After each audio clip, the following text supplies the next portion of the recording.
Di antara stigma negatif yang disematkan oleh negara barat terhadap ajaran Islam adalah bahwa Islam tidak menghargai kedudukan wanita, memasung kebebasannya, tidak adil, dan menjadikannya sebagai manusia kelas 2 yang terkungkung dalam penguasaan kaum laki-laki, serta hidup dalam kehinaan. Wanita Islam pun dicitrakan sebagai wanita terbelakang dan tersisihkan dari dinamika kehidupan tanpa peran nyata di masyarakat. Oleh karena itu, mereka menganggap bahwa Islam adalah hambatan utama bagi perjuangan kesetaraan gender. Padahal sebenarnya Islam sangat memuliakan perempuan dan menyamakan hak antara laki-laki dan perempuan.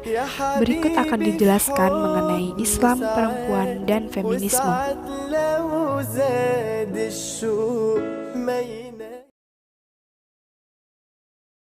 Di kalangan elit, para perempuan ditempatkan atau disekap dalam istana-istana. Di kalangan bawah, nasib mereka sangat menyedihkan. Mereka diperjualbelikan, sedangkan yang berumah tangga sepenuhnya berada di bawah kekuasaan suaminya. Mereka tidak memiliki hak-hak sipil, bahkan hak waris pun mereka tidak dapatkan. Wanita sepenuhnya berada di bawah kekuasaan ayahnya. Setelah menikah, kekuasaan tersebut pindah ke tangan sang suami. Kekuasaan ini mencakup kewenangan menjual, mengusir, menganiaya, dan membunuh. Keadaan tersebut berlangsung terus sampai abad ke-6 Masehi. Peradaban Hindu dan Cina tidak lebih baik dari peradaban Yunani dan Romawi. Hak hidup seorang perempuan yang bersuami harus berakhir pada saat kematian suaminya. Istri harus dibakar hidup-hidup pada saat mayat suaminya dibakar. Ini baru berakhir pada abad ke-17 Masehi. Perempuan pada masyarakat Hindu ketika itu sering dijadikan sesaji untuk para dewa.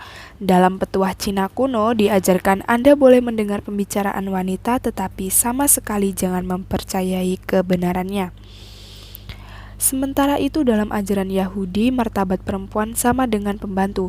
Ayah berhak menjual anak perempuan kalau ia tidak mempunyai saudara laki-laki. Ajaran mereka menganggap bahwa perempuan sebagai sumber laknat, karena dialah yang menyebabkan Adam terusir dari surga. Apabila seorang perempuan sedang mengalami haid, mereka tidak boleh memegang bejana apapun, karena dikhawatirkan tersebarnya najis. Bahkan sebagian dari mereka diasingkan hingga haidnya selesai. Dalam pandangan sementara pemuka Nasrani, ditemukan bahwa perempuan adalah senjata iblis untuk menyesatkan manusia.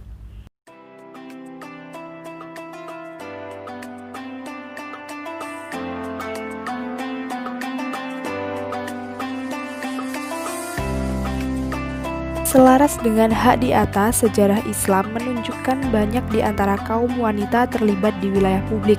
Contohnya istri Nabi Aisyah radhiyallahu anha misalnya. Ia pernah memimpin langsung perang Jamal saat melawan Ali bin Abi Thalib yang ketika itu menduduki jabatan kepala negara. Lalu ada juga Raithah, istri sahabat Nabi Abdullah bin Mas'ud yang sangat aktif bekerja karena suami dan anaknya ketika itu tidak mampu mencukupi kebutuhan hidup keluarganya. Di samping kemuliaan yang disebutkan sebelumnya, dalam beberapa aspek Islam bahkan memuliakan perempuan melebihi laki-laki. Menceritakan ada seseorang bertanya kepada Rasulullah SAW sebanyak 4 kali, "Wahai Rasulullah, siapakah orang yang paling berhak untuk aku pergauli dengan cara yang baik?" Beliau pun menjawab, "Ibumu," sampai 3 kali. Baru yang keempat, Nabi SAW menjawab, "Bapakmu."